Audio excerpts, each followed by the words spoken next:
This Teddygaming Museum. Welcome back to another video. In today's one, we're going to be looking at all the Timothy comic books that are coming out in April. And yeah, I feel like this is where we start the year, where things get pretty hectic with the comics.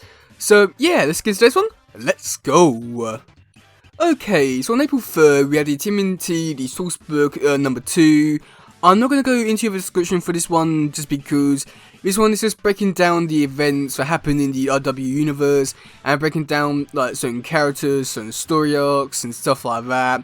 If you read the first issue for this series, then you know what to expect, and there's not really too much I can really say about it other than just it will be explaining some stuff if you didn't know about it, and yeah, that's coming out on April 3rd. Okay, and then also on April 3rd we have the Timothy December Adventures April Special One Shot. God, that's a long name. I wish I was shorting those names down. But either way, this is a one-shot special, but it's supposed to be dealing with April, and it's pretty interesting with the description, also with the covers. So yeah. Okay, so for the description for this issue, it is, what better month to have a special dedicated to the Teenage Mutant Ninja Turtles' favorite journalist in jumpsuits. Shredder's been stranded after his plans to acquire a new Teddydragon backfired on him, but April still finds himself in a serious situation with the heroes in a hard shell, nowhere in sight. Luckily, April doesn't have to adventure alone, as A-Stock makes his debut, seeking hidden treasure in the lost temple of Cavaville. This adventure will be newsworthy, and that's no April's fooling. Also, because you demanded it, this 40-page special issue features the return of another very special mutant, Mona Lisa. So yeah, wow, that description just sounds so great and amazing. So first of all, with the Shredder stuff, that does sound really great and amazing. Now my only question about all of it is, will we actually get to see the new Teddydragon? Because I would really like to see how Sarah Myers draws the new Teddydragon, because, I mean, come on, it's a Telltale Teddydragon, what more can you ask for? So there's that. And then also, I'm wondering if April will be going into Teddydragon, seeking Shredder, or something along those kind of lines. A-Stock being an issue, I mean, that's kind of cool. And also seeing Mona Lisa back, yeah, that's kind of cool. So for the covers, we have cover A, which is done by Sarah Myers, which looks really great. We got cover B, which is done by Chris Jones. Now, this artist has been doing a lot of like crossovers and tell images online. You might have seen his stuff on Instagram, Twitter, and stuff like that. So it's really great to see that he's getting into the industry. Hopefully he can do a comic soon. Yeah. Now for the convention exclusive done by Dan Connor. Oh god. Now I like to be very positive about artists. The Turtles and Mona Lisa, they look great, but April. I mean, this issue is supposed to be dedicated to April, and we've got her looking like that. So yeah, yikes. Okay, then moving over to April 10th, we got the Best of Alapex, and yeah, so if you do collect these series, this one's to be focusing on Alapex, which is kind of cool. Now, this series, or this issue in particular, will be collecting the Villains Micro Series issue number 4, which is the one that dedicated to Alapex, going to Alaska and stuff like that. You got issue 66 of the ongoing series, which, yeah, was a pretty good one. That's the one where she went to Alaska and got a new mask on her, and full Kitsune and the bear. We've got the Armageddon game, the Alliance issue number 3. Now that one, I'm quite curious to see if we'll be having the backup story. They most likely will, but I'm a bit curious about that. And yeah, and then we've got issue number 140, which I do find a little bit weird, but yeah, okay, so that's 100 pages apparently, and be costing $7. There's only one cover, which is done by James Biggie, and that'll be coming out on April 10th.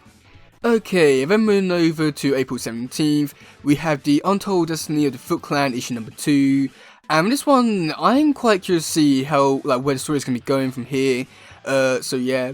So the description for this issue is, Oroku Kurai has found herself caught up in a power struggle with a mysterious dog-star clan, a struggle she intends to win.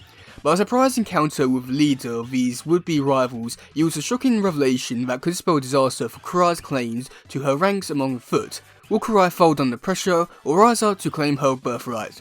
So yeah, that description is not really giving us too much in terms of like what to expect for this issue. Yeah, I mean, I don't know, I feel like in a way it's just sort of like a very vague description of just the whole series overall without actually spoiling anything. And after looking at the last issue, I don't think it'll be a big important issue, but we'll wait and see about that. Okay, so for the covers, we've got 3 cover options. We've got cover A, which is done by Matteo Santoloco, who's the artist for this series. We've got cover B, which is done by Edison Neo, and we've got the 110 variant done by Santos. And they all do look really great and amazing. I think like the cover A, which looks really great with crime like a nightclub kind of thing, killing like, so many people. That looks so cool and amazing. So that one will be coming out on April 17th. Also on April 17th, we do have the free comic book day stuff, and this one is probably one of the more interesting books for this month that will be coming out, because this one's supposed to be setting up a lot of stuff for the future for this year for comics, so yeah. Okay, so for the description for this one, it's been 4 decades since Kevin Eastman and Peter Laird released the very first issue of the TMNT in May 1984. Join us as we kick off a brand new era of the Heroes in the Heart show with 2 all new short stories and a preview for what's to come in RW's comics. First, there's a new masked vigilante in New York looking to carry on the tradition set by the Turtles themselves, get a special prelude to the miniseries straight up from the minds of Junie Barr. Second, A Blast from the Past, a brand new tale told in a classic RW style, featuring fan favourite talent Paul Eller and Annie Kun. Finally, there'll be an exclusive preview of what's to come next for TMNT.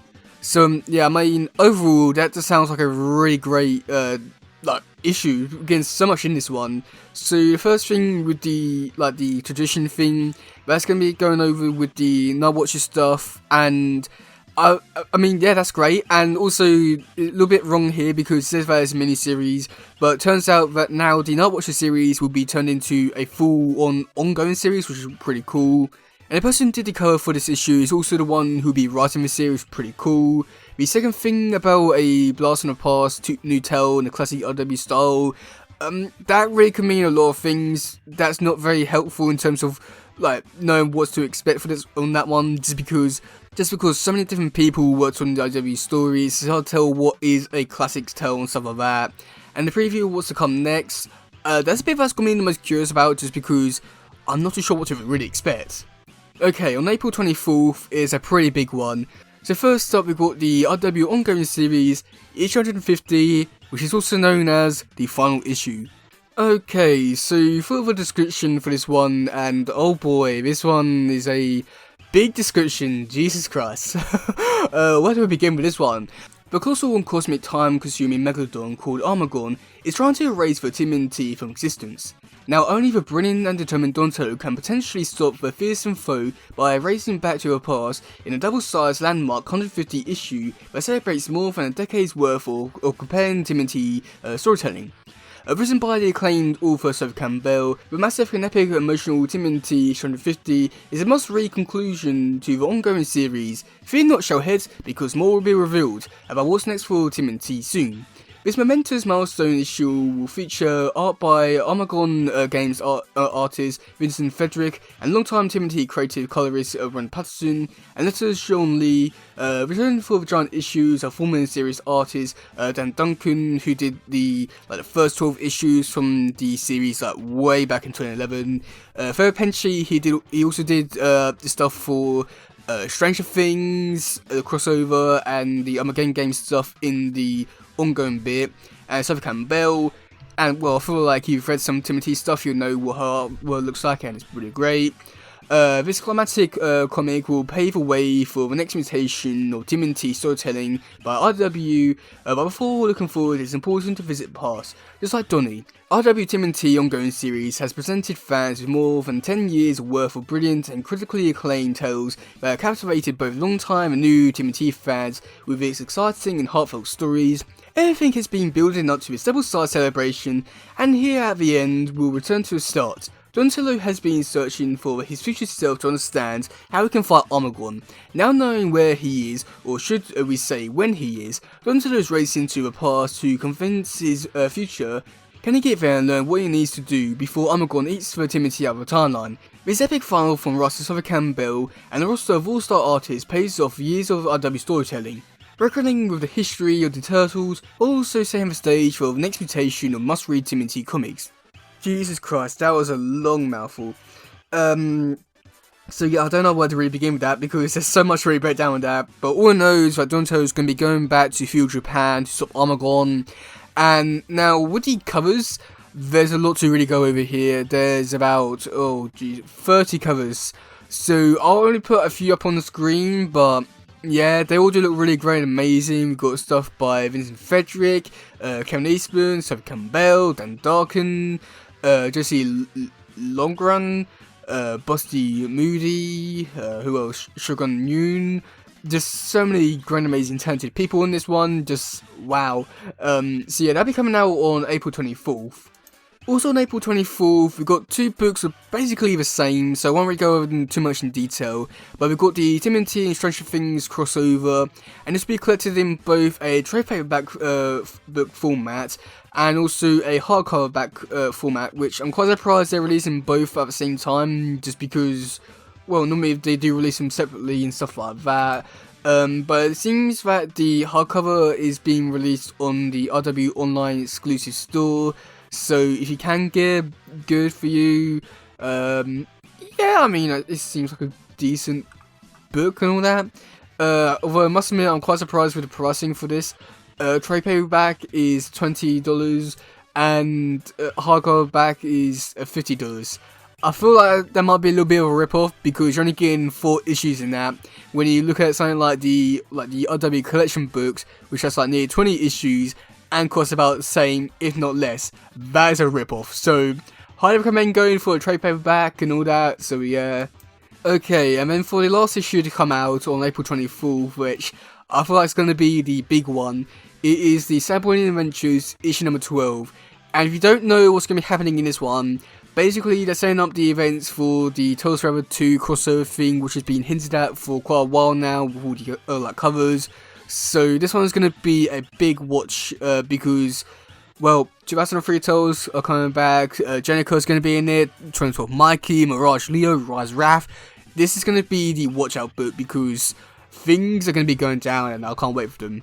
Okay, so for the description for this one, it is, as promised, Mr. Ogg is back. His last attempts to punish the turtles, wisecracking ways and meta mannerisms failed, but he's still got a few surprises up his sleeve.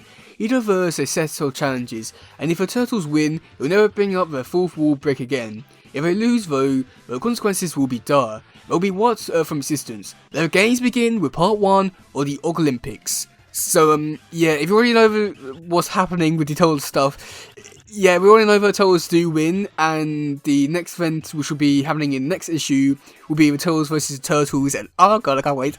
Yeah, this one's also been done by Sarah Myers, which I'm quite surprised that they've been able to do so many comics in like such a short amount of time, but that's just great, and I just really want to read this one so much. Like, this is probably, this book and also the Free Comic Book Day one is also one which I want to read the most because of what they could be setting up for the future.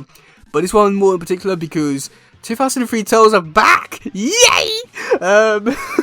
So yeah, okay, so for the covers, we got cover A, which is done by Sarah Myers, which looks really great, but not, you know, the other Tales are not on there. But we do get to see Mr. Ogg looking at the Tales in a vase, which looks cool, but again, it's not the other turtle, so who cares? And then we got another one, cover B, which is done by C.P. Smith, which is cool, but, you know, it's not the other turtles, who cares? So, yeah, that's all the comics we do have coming out for this month. And yeah, I mean, I must admit, overall, it is a pretty stacked month. So many great issues coming out. I feel like you already know what ones I'm looking forward to the most. Yeah, I feel like this is just the start for this year in terms of like what to expect with the, you know, so many Toy comics. Yeah, I just can't wait. So many great stuff coming out. I look forward to it so much. Especially Cyberpunk Adventures stuff because that series has been great. But also not to mention the other Turtles, yay, and also the Free Comic Book Day stuff because they'll be like showing off a lot of stuff which I can't wait to see, like in terms of like what's going to be happening next. So yeah, let me know in the comment section below what you think of all this. Are you looking forward to it? Are you not? And yeah, that's it for today, guys. If you doesn't, please share, like, subscribe, and all stuff. Goodbye, yo, bye.